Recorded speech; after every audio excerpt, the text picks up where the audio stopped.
Hello everyone, welcome to this episode of Sustainable Stace.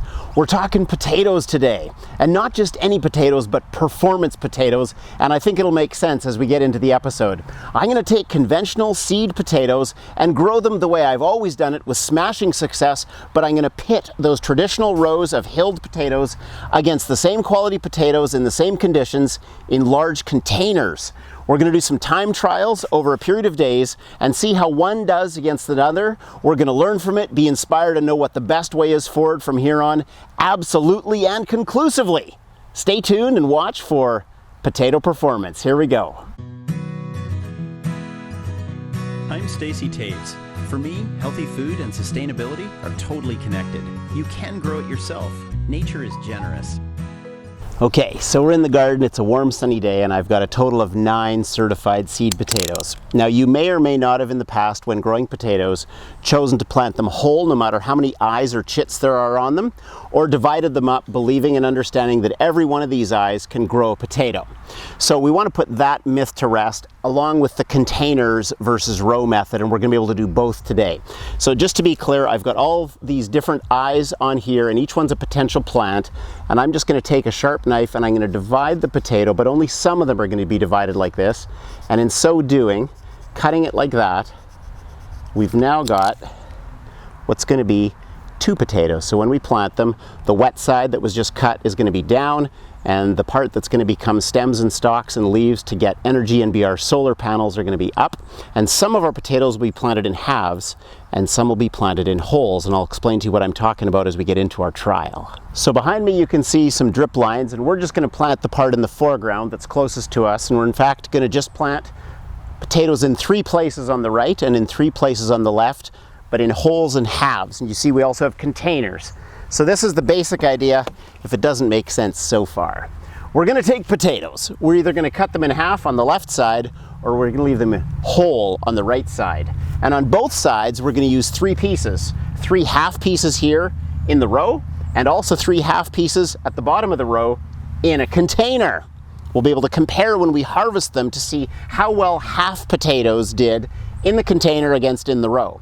And then on the right side, we're going to use whole potatoes. None of them will be cut at all. They'll be whole, and we'll see how they do in a row versus how they do in a container. And if we harvest them on the same day, we'll know conclusively how the container performed against the row, and we'll know how a half potato compared against a whole. We're going to learn a whole lot. So let's get planting, and we'll first of all do the rows, and then we'll do the containers, and then we'll set the watch and start checking in and see how she goes.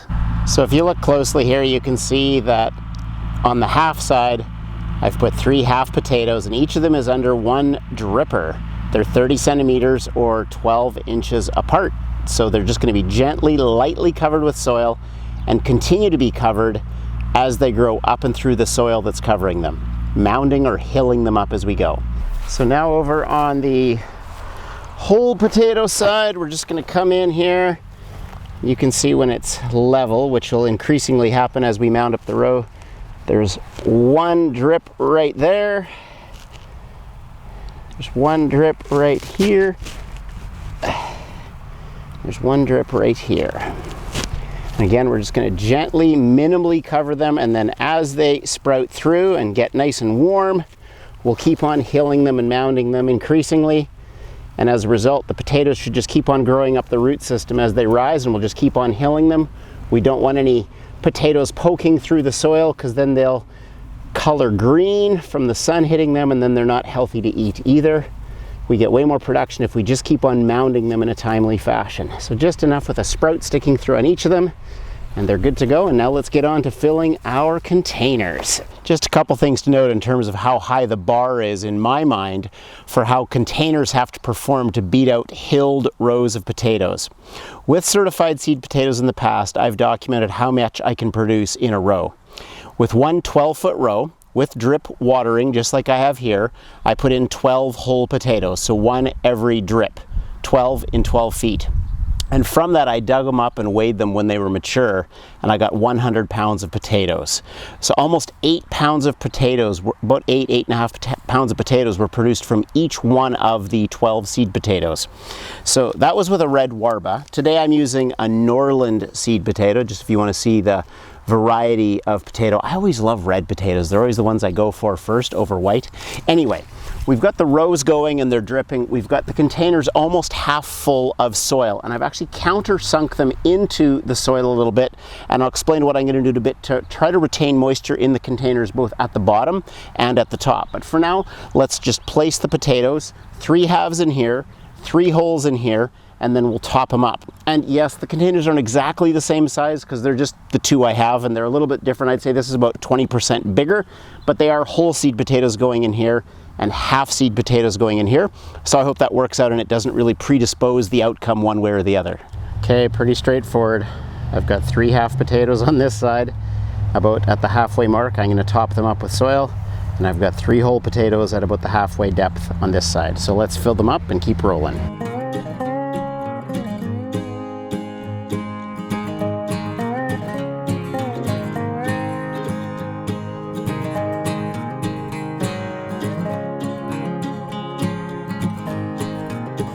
One thing you may not know about is what pH potatoes love. And actually, potatoes prefer a more acidic soil, so a lower pH value, than almost all your other garden vegetables. So while your garden soil is normally best at about 6.5, potatoes really happy at about 5.5.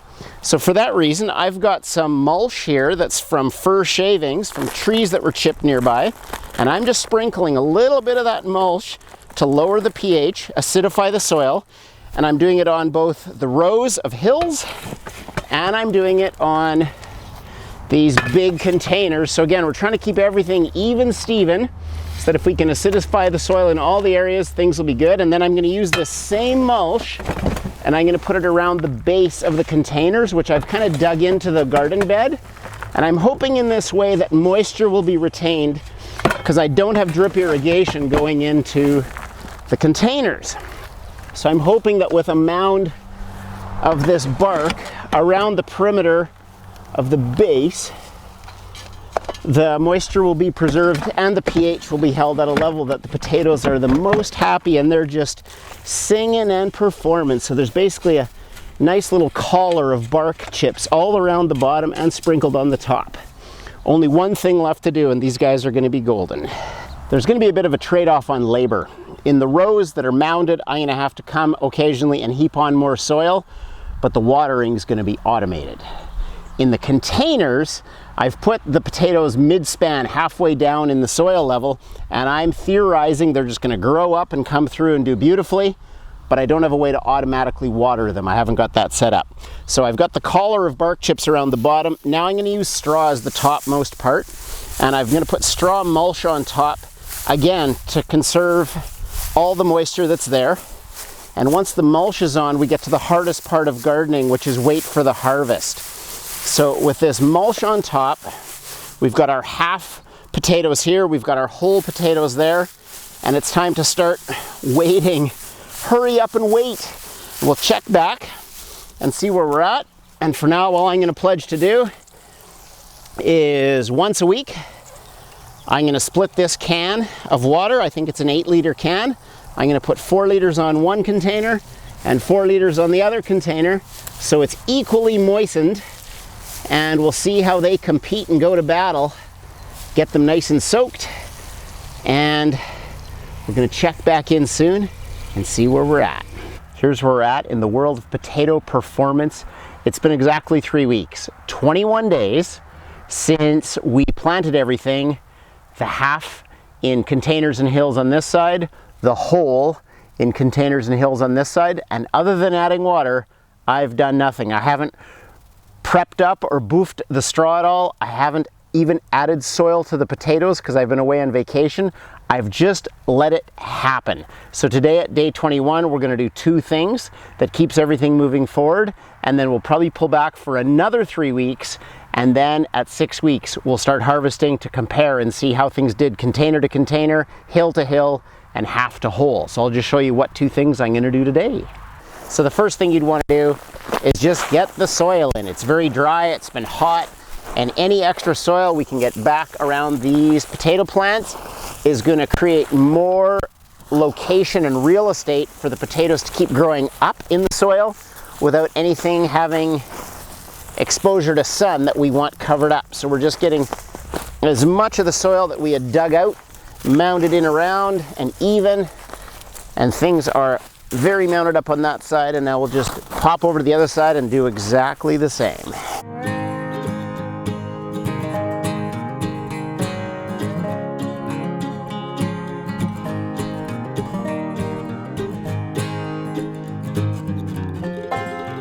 The second thing that I want to do for the potatoes is this. Comfrey tea. I just pulled out a 1-week batch of Comfrey. So this pile of stalks had been drenching in this covered container with just water on it for a week to get very intense, concentrated, nutritious liquid. I strained out all the stalks with a pitchfork here, and then I've diluted it so the can is full. And you may or may not know, but Comfrey is incredibly amazing liquid nutrition when you make Comfrey tea, and it's particularly powerful and effective in potato performance. So both the containers are going to get their weekly watering today with Comfrey tea rather than just straight water, and the hills of potatoes for potato performance are also going to get Comfrey tea, because we might as well get as much out of this as we can. So let's go pop it on there, and this is our week 3 wrap up, and we let her keep on going for another 3. So you don't have to stick around, guys, for everything I'm gonna do, but what I'm gonna do is share a full container of this Comfrey tea magic.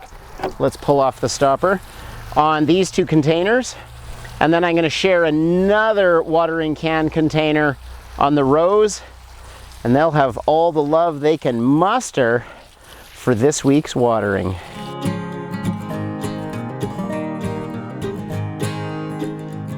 I gotta say, a huge shout out to the potatoes in containers.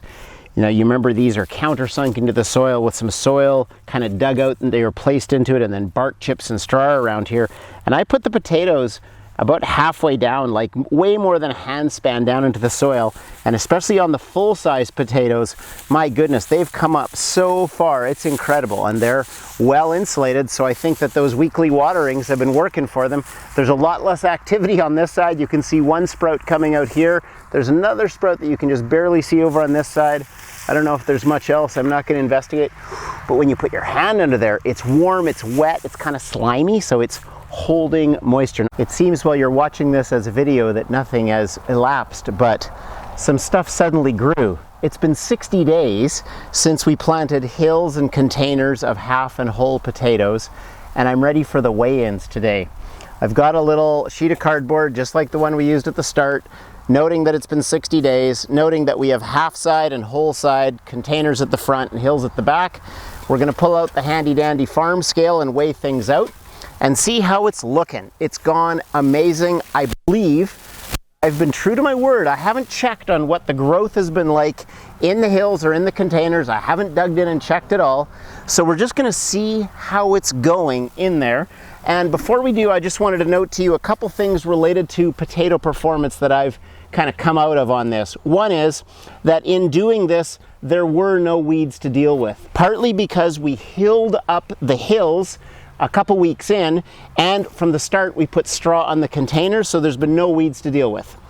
We're at month 2, 60 days, but at 1 month I did a Comfrey tea, and so if you're not sure what that means or why I did that, check out my video that will come out soon on the Sustainable Stace channel on making Comfrey tea and what the 8 reasons are why I love Comfrey.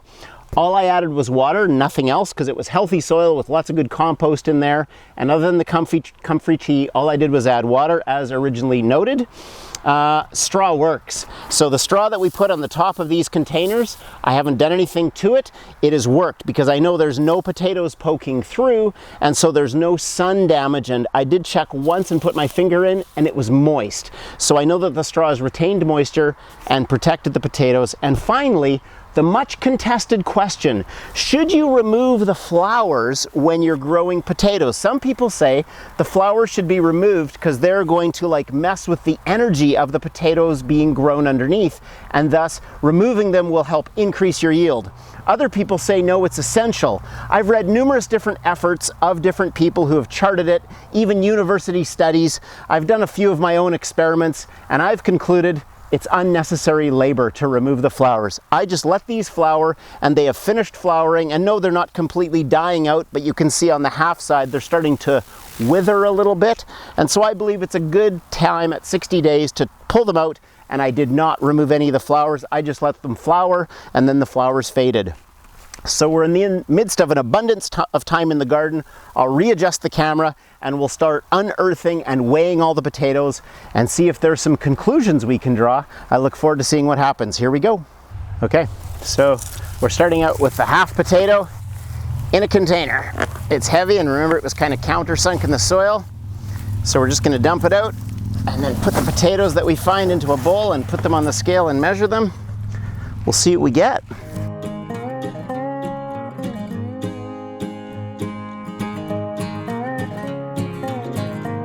You can see that what I got is pretty minimal. So let's go on to the next one. Okay, now I'm going straight back in the bed behind the container. I'm doing the half potatoes in hills. I'm just gonna pull up these plants. Oh, they are rooted. Get them out of the way, and then we'll start collecting. Remember, there was 3 halves in both the container and the hills. So we'll see what we have here. Immediately we're seeing bigger potatoes.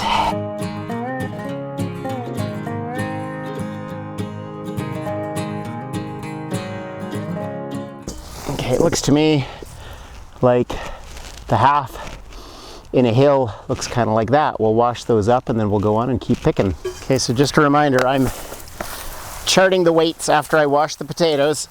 We'll do the big reveal at the end. So let's do the whole potatoes. 3 whole potatoes planted in a container, which by the way is heavy.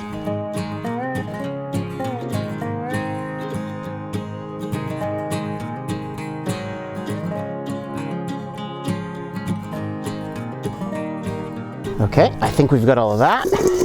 Oops, you can see what's there. And we'll get those set out in the sack.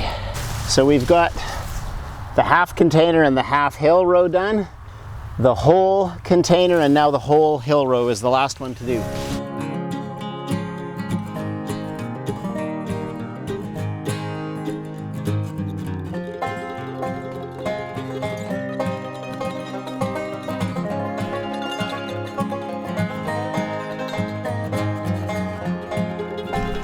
Oh man, could be the biggest one of the day.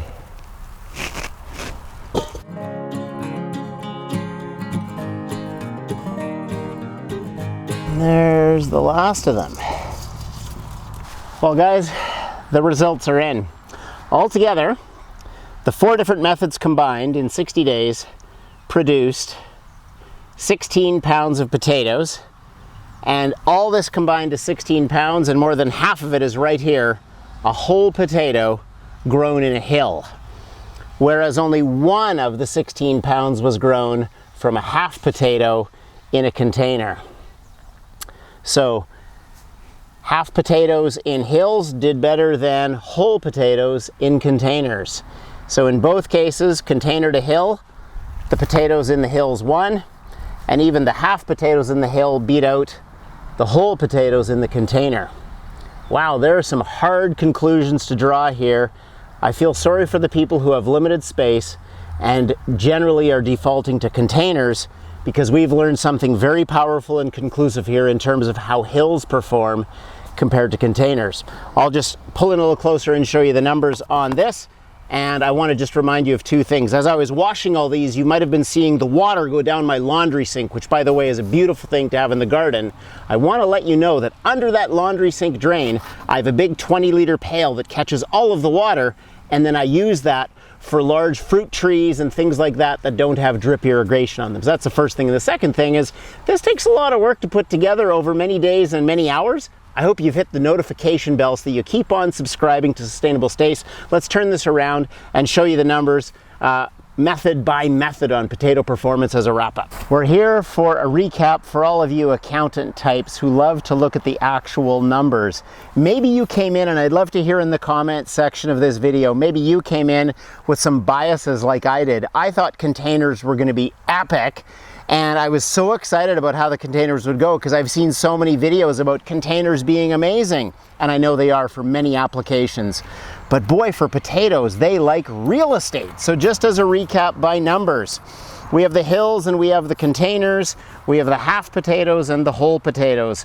And the faraway winner was a whole container in a hill at 8.5 pounds, and the runner-up was a half potato in a hill for 4.5 pounds. So out of the 16 pounds we grew, 13 of them came from hills and only 3 came from containers. Boy, is that ever conclusive on how well containers do compared to hills on potatoes. So I hope that works for you to just understand and see the numbers so that you don't have to try it out. You can just take what Sustainable Stace learned and take it to the bank, or the garden bank, I'd say. I've got a great video as well on my channel about how to cure and store potatoes so you end up with a great harvest. What do you do next? Check out my video, how to cure and store potatoes, and that should answer all the questions and check all the boxes. Until next time, have a good one.